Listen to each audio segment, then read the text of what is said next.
Hello, cult members. Welcome to Pop Culture Cult. I'm Sean. I'm Janice. And this is our spoiler Spoilers. review. Spoilers.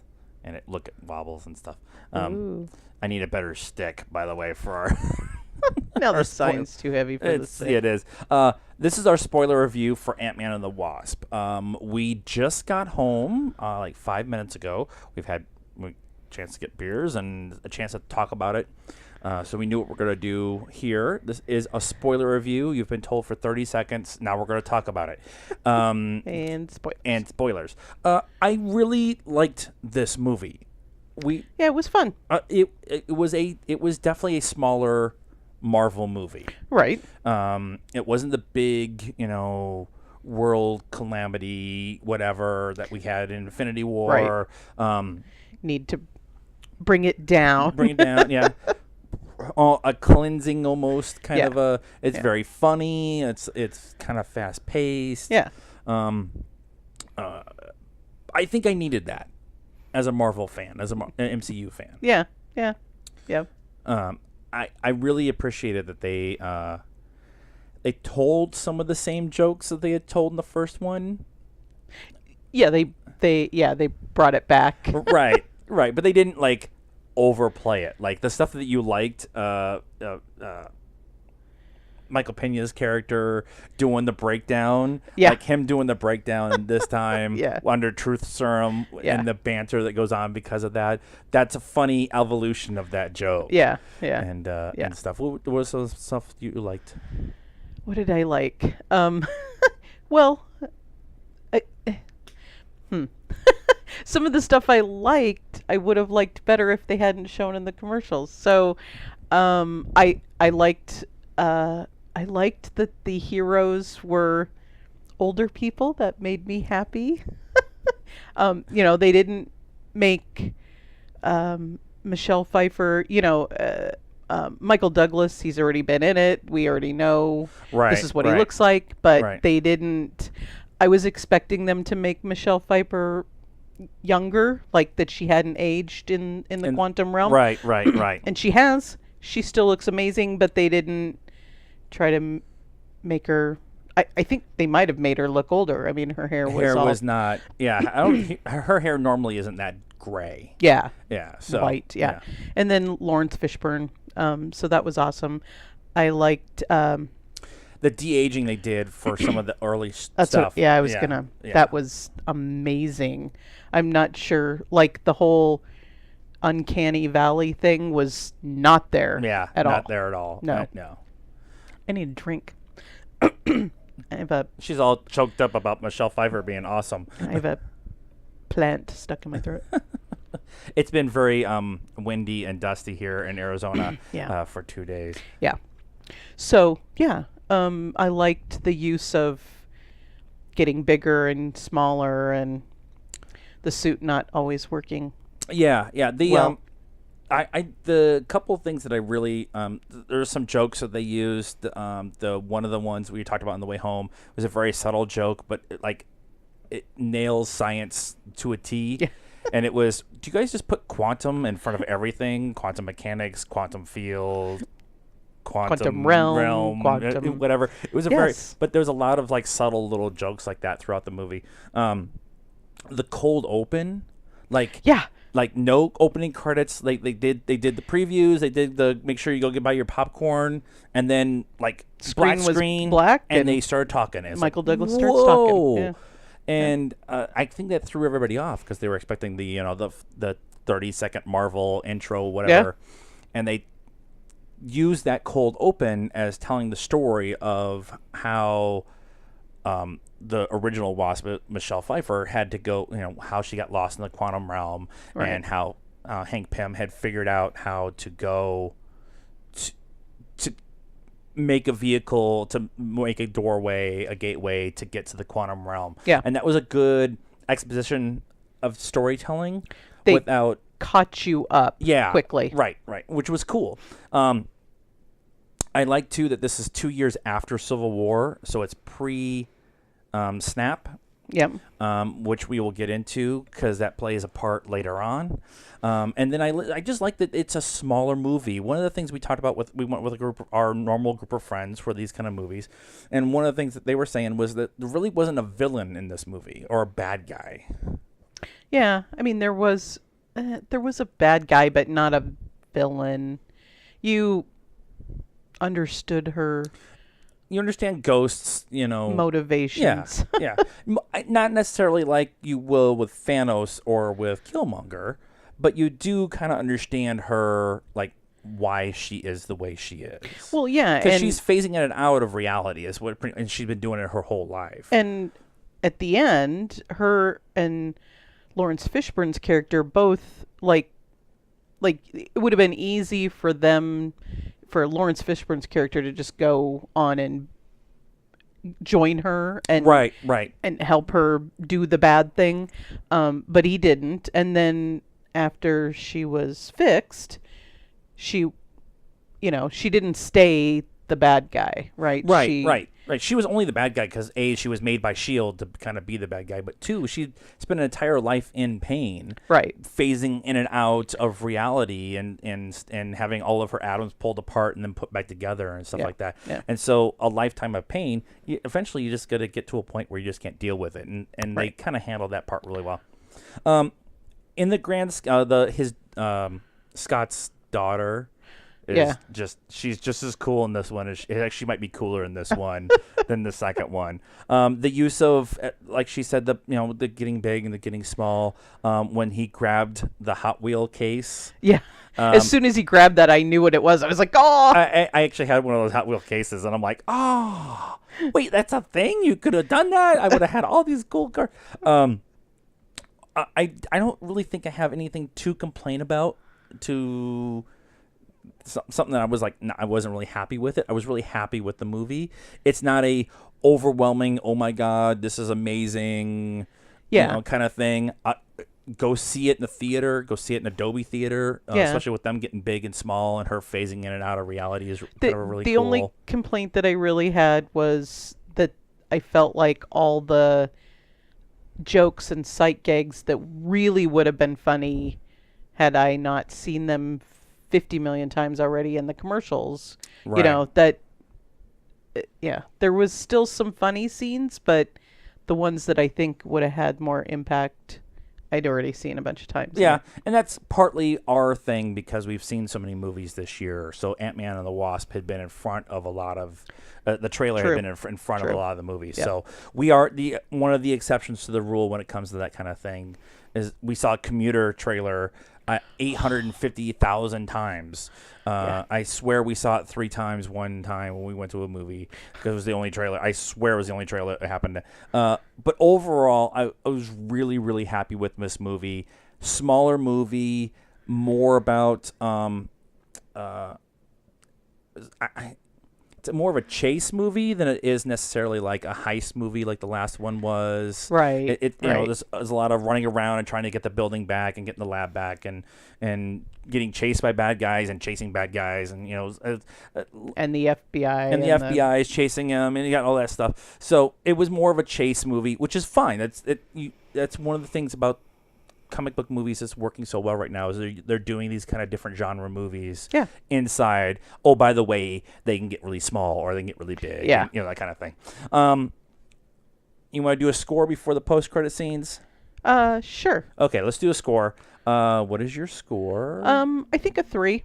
Okay, I was thinking 3.5, so I'm right in that kind of general idea. Yeah. We'll buy it on Blu-ray because we buy all the Marvel stuff, and we will watch it multiple times because it was good and fun and that kind of thing.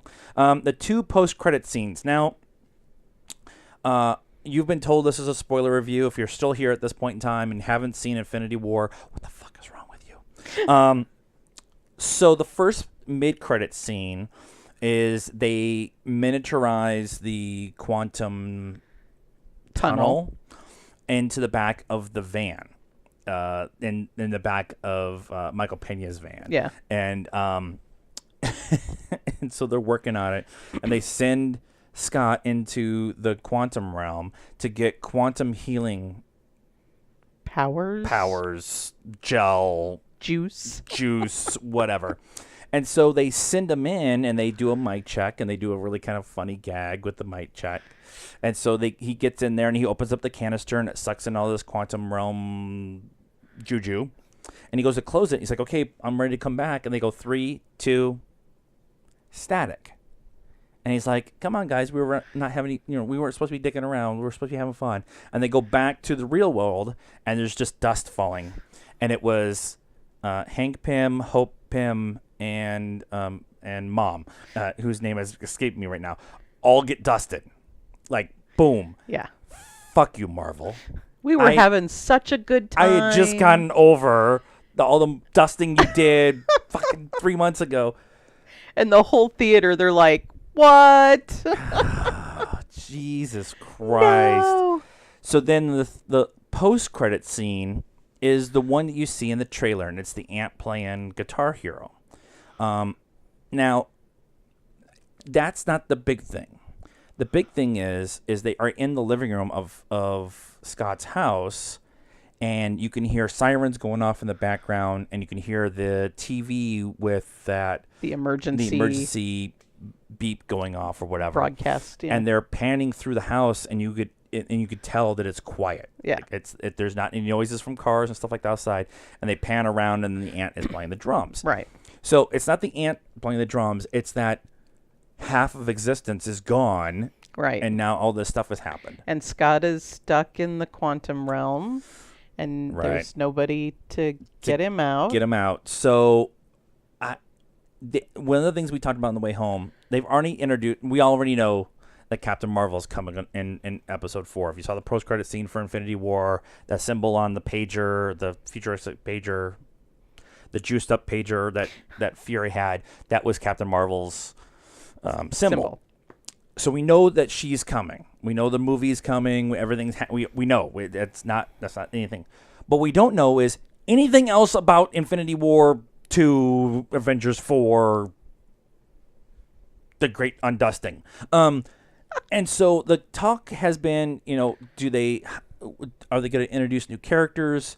There is talk about bringing in, I want to say it's Raven. Kraven the Hunter is the one that goes after Spider-Man. He's like a big game hunter. He goes after Spider-Man. So I want to say it's Raven. And he's a time traveler. And there's been thought that maybe Infinity War 2, The Great Undusting, will have time travel. And they can go back in time and figure out how to change events that put the stones in play. Is one of the theories. So, is it Captain Marvel that I thought that Kevin Feige said they weren't gonna release the name of Avengers 4, Infinity War 2, whatever, until after. I thought it was Ant-Man and the Wasp. So I've heard both. I've heard Ant-Man and the Wasp, and I've heard Captain Marvel. Okay. So that might be one of those internet rumor things that they're just not gonna, I heard he wasn't gonna release it because it was a spoiler. Yeah, the Russo brothers have said that, and it was the Russo brothers. Russo brothers and Feige have all said, as soon as we say the name, it's a spoiler, and it's going to crush people. That's what the Russo brothers said, and so when. And then I've heard that they were going to announce the name of it here at Ant-Man and the Wasp, and they didn't. We'll talk about what they did instead. And I've also heard Captain Marvel. Well, they're not going to wait to promote Infinity War, the Great Undusting, when Captain Marvel comes out in March of next year, and in May is Infinity War. Yeah. Now, secretly, I want what I want is a date and nothing else. I don't want a title. Infinity War 2, just call it that. And then when you show up and get your tickets, you find out on the ticket. No trailers, no promotional stuff, no Lego leaking something 4 months before anything happens. People will go. They'll go. They're going to go. It's going to happen. So the other thing that happens post-credit scene, so post the ant playing drums, is every Marvel movie ends with so-and-so will return. Right. And it's always the hero is the one where they say so and so will return. Right. So this one is the Ant-Man and the Wasp will return ? Right. And so they show Ant-Man and the Wasp will return, and then there's like maybe 2 or 3 seconds, and then the question mark shows up. Yeah. And it's like, oh, you fuck you, Marvel. God, fuck. Everybody in the theater was like, "Aw, Fuck you. Here's my money. Just fucking all right." Overall, we really like the movie. The post-credit scenes, both of them are really, really important for the overall story. I kind of joked that this movie was only a vehicle for the post-credit scenes, but I think it was needed for the overall narrative. And I still think that there's something in there. I thought it was Hank Pym or Mom Pym that were going to be the catalyst or part of the fix. Yeah. But now I think it has something to do with Scott. And the canister of Oh, and goo. we did point out, why are they sending Scott into the quantum realm when Earth is under attack? Yeah, that was one of the things that we did talk about afterwards, and I wanted to be done like 5 minutes ago, but I don't care. We'll go talk about it some more. One of the things that we kind of talked about was we can't quite figure out the timeline. Right. They do say that he's been under house arrest for 2 years. Right. Post-Civil War. Right. That fits within the narrative of the main story arc. But that also makes Peter Parker a senior because he's coming back on the bus, so he's a senior in high school when the spaceship lands. Okay. So when Scott and Hank and Hope and everybody are going into the quantum realm, that time period, spaceships are attacking Earth. Right. Well, the great dusting happened while everybody else was in Wakanda fighting. So why isn't Scott there? Unless they don't know that he's back as the Ant-Man, but then it's still why are they going into the quantum realm right now? Right. There's no real explanation of anything that at least that happened in the movie or in the post-credit scenes that explains any of that part. Right. Now, I'm not saying that they're not going to explain it somewhere down the line or whatever. Right. And maybe they did call it quantum healing powers, so maybe it had something to do with that.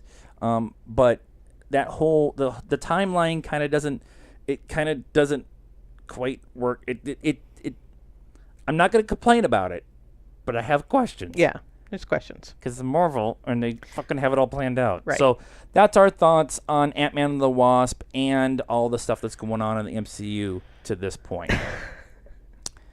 We could have broken this up into 2 different videos.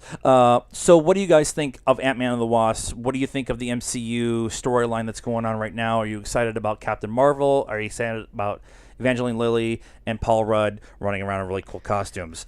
Let us know. Like this video. Please subscribe to the channel. Hit the bell. Get notifications whenever we're uploading new stuff. You can get a hold of us, too, on all of our social media outlets. Pop Culture Cult on Facebook. Pop Culture Cult 1 on Instagram. And at Pop_Cult 1 on Twitter. And we're also on the Stardust app. You can download it for free. React to everything, including Ant-Man and the Wasp. And until next time, good night now.